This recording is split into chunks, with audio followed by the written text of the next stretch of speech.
Ya, pasca putusan sidang pra-peradilan Peggy Setiawan, Aep dan Dede, saksi kasus pembunuhan Vina dan Eki kini menghilang. Apa sebenarnya yang terjadi? Kemana Aep dan Dede? Apakah Aep dan Dede bersembunyi karena memang telah memberikan kesaksian palsu? Lalu bisakah Aep dan Dede dihukum atas keterangannya yang palsu? Sudah bersama kami ada Jamin Ginting, pakar hukum pidana. Selamat malam Pak Jamin Ginting, apa kabar? Selamat malam Mbak Syafa, selamat malam, baik-baik, sehat semua, salam sehat. Baik, Pak Jamin Ginting, ini saksi kunci Aep dan Dede dicari-cari pasca putusan pra-peradilan yang membebaskan Peggy Setiawan. Apakah ini ada tanda-tanda bahwa Aep dan Dede diduga memberikan keterangan palsu karena berdasarkan putusan pra-peradilan penetapan tersangka Peggy yang juga didasarkan dari pemeriksaan Aep dan Dede ini tidak sah begitu, Pak Jamin? Ya, kalau kita lihat keterangan seseorang yang disampaikan dalam berita acara pemeriksaan di tingkat penyelidikan maupun penyidikan, lalu dia menyebutkan nama seseorang yang diduga melakukan tindak pidana, maka secara faktual dia dengar, dia lihat dan dia alami sendiri orang itu ada, begitu ya, siapa namanya dan segala macam. Dan kalau dia menunjukkan orang yang ditunjukkan kepadanya itu harus dikonfrontasi, begitu loh. Benar nggak ini orangnya? Nah, pertanyaannya, Aep dan orang ini pernah nggak dikonfrontasi terkait dengan Peggy Setiawan ini? Jangan-jangan dia menyebutkan namanya Peggy Perong yang bukan Peggy Setiawan saat ini. Nah, kalau sudah pernah dikonfrontasi lalu dia menyatakan ya benar dia orangnya, maka kalau dia mengatakan orang itu dan ketahui tidak cukup bukti menyatakan dia sebagai Peggy Perong, ada keterangan yang tidak sesuai, ya, berarti bisa jadi keterangannya tidak benar. Nah, kalau keterangan tidak benar disampaikan dalam persidangan di bawah sumpah, maka orang ini bisa dikenakan pidana memberikan keterangan palsu di bawah sumpah. Nah, itu bisa dikenakan pidana di KUHP, begitu. Jadi ada kemungkinan diberikan kena pidana kalau dia keterangannya tidak benar dan dia menghilang. Apa sebabnya dia menghilang? Harusnya dia ada di situ. Ada dua kemungkinan menurut saya hilangnya orang ini. Pertama karena dia takut keterangannya tidak benar, atau karena jiwanya terancam. Ada hal yang menarik saya kira di sini.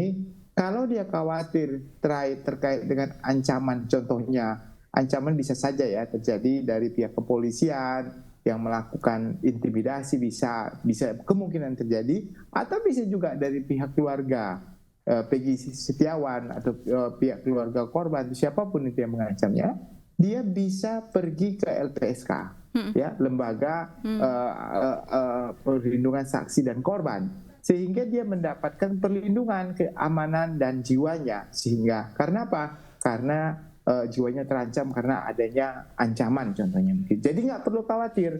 Nanti di situ dia baru menerangkan sebenar-benarnya keterangan apanya yang benar atau tidak. Dan dia harus membuktikan keterangannya itu. Baik. Begitu. Jadi jika seandainya terbukti memberikan keterangan palsu, maka artinya juga harus ditelusuri ya sosok yang dimungkinkan memberikan perintah untuk menyampaikan keterangan palsu terhadap Aep dan Dede ini, Pak Jamin. Iya, jadi orang yang memberikan keterangan palsu didasari pada perintah dari orang lain yang membujuk atau yang menganjurkan dia untuk memberikan yang tidak benar, maka orang yang menganjurkan untuk melakukan tidak benar itu aktor intelektual ya. Dalam hukum pidana itu pasal penyertaan namanya ya, menganjurkan melakukan tindak pidana. Jadi bisa dipidana juga sama dengan orang yang memberikan keterangan palsu tadi, begitu Mbak. Baik, lalu Pak Jamin, kalau masih di tahap penyelidikan, bagaimana untuk menentukan validitas seseorang atau saksi bahwa keterangannya ini adalah benar atau merupakan suatu kebohongan, Pak Jamin? Setiap dalam proses penyelidikan, tentu saksi itu tidak cukup satu orang ya, dari beberapa. Kalau memang pada saat kejadian ada beberapa orang. Dalam kasus ini tentu karena ini bagian dari geng motor, tentu bukan satu orang. Di antara mereka saling kenal, karena geng motor ini sudah saling mengenal di antara mereka sebelumnya.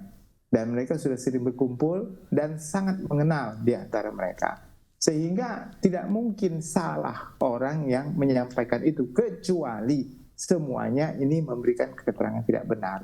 Ya, tapi kalau di antara mereka ada keterangan yang berbeda, maka di antara mereka itu akan dikonfrontasi. Kalau dikonfrontasi, nanti dicocokkan dengan alat bukti lain. Contohnya ada alat bukti electronic scientific evidence seperti CCTV, handphone pembicaraan yang ada di antara mereka, sidik jari yang ada di motor mereka, dan yang alat digunakan untuk melakukan kejahatan. Dari itu namanya disebut sebagai evidence, ya, integrated evidence system. Artinya saling keterkaitan antara keterangan saksi yang benar tadi, ya, dengan bukti elektronik dan juga scientific evidence. Jadi itu yang bisa diyakini kebenarannya. Kalau berdiri sendiri nggak bisa. Baik Pak Jamin, mengapa kasus ini menjadi begitu rumit? Ada salah tangkap, kemudian ada dugaan saksi-saksi palsu. Bagaimana sebetulnya tingkat kesulitan dalam mengurai benang kusut kasus pembunuhan Vina dan Eki ini? Kesulitan ini karena dari awal, waktu tindak pidananya itu terjadi, bukti-buktinya itu sudah dihilangkan, sudah rusak, ya, dan tidak dijadikan sebagai dasar bukti scientific evidence.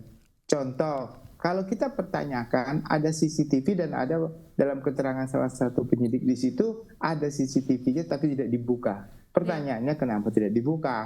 Kan begitu. Kedua, ada handphone yang disita dari pelaku. Ada 6 handphone kalau nggak saya salah. Kenapa handphone itu tidak dibuka dan diperlihatkan? Baik. Nah, saya dengar juga dari dari kuasa hukum Vina kalau nggak salah kemarin itu ada handphone BBM, ya. BBM dulu kan masih BBM, ya, tahun 2016. Itu ada sebagian dikembalikan ke dia dan dihapus chat-chatnya. Nah, itu kan ada pertanyaan, kenapa kok begitu? Nah, itulah yang menyebabkan ketidaksempurnaan alat bukti sehingga ke belakangnya jadi sulit pembuktiannya. Baik, terima kasih Pak Jamin Ginting, pakar hukum pidana. Sayang sekali waktu kita terbatas. Terima kasih telah bergabung bersama kami di iNews Sore.